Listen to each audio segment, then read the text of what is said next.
everybody, and welcome back to my channel. If you're new here, hi, my name's Elizabeth, and today I'll be giving 4 tips on the best way to pick your first guitar. When picking your first guitar, there's a lot of different options to choose from, and it can honestly seem kind of overwhelming at first. But don't worry, I have some tips, and I hope that they can help you. Tip number 1, the style of guitar. There are 3 main styles of guitar: acoustic, classical, and electric.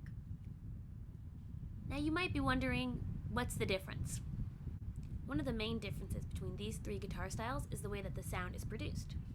To not overcomplicate things, the acoustic and classical guitar use the vibrations of the string to resonate against the hollow body of the guitar, and that's what produces the sound. Now an electric guitar has something called a magnetic pickup, which is built into the body of the guitar. This converts the magnetic energy into a signal, which is then sent to an amp, which is how you get that classic rock and roll sound you're used to. Now that we understand a little better how each of these guitars function, let's go into the second tip. Tip number 2, strings. There are 2 types of strings, steel and nylon. An electric guitar always has steel strings, and a classical guitar always has nylon strings, but an acoustic guitar could have either. Nylon strings have a warmer, fuller sound to them. Think along the lines of Latin, Spanish, and classical guitar music. They also have the added benefit of being softer, which is good for beginners because they haven't built up calluses at the end of their fingers yet. Steel strings, on the other hand, offer a brighter sound and are better at sustaining notes. And it's a good way to build up your calluses, which are essential in playing guitar. When it comes to calluses, my guitar teacher once told me, if your fingers hurt, you're not playing enough. And if your fingers don't hurt, you're not playing enough. Now that we've learned about strings, let's talk about the next tip for picking out a guitar. Tip number 3, shapes and sizes.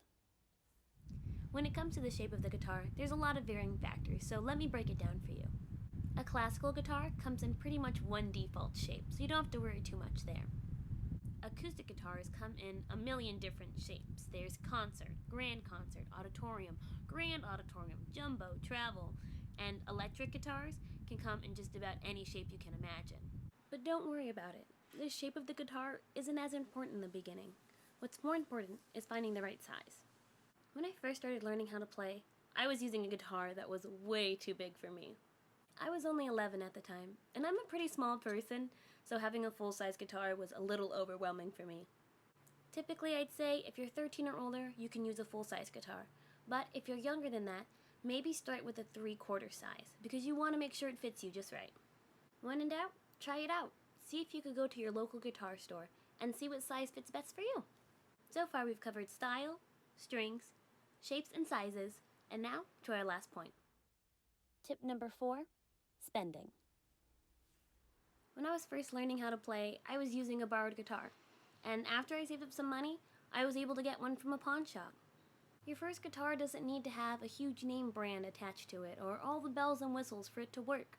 I would suggest to work with what you've got.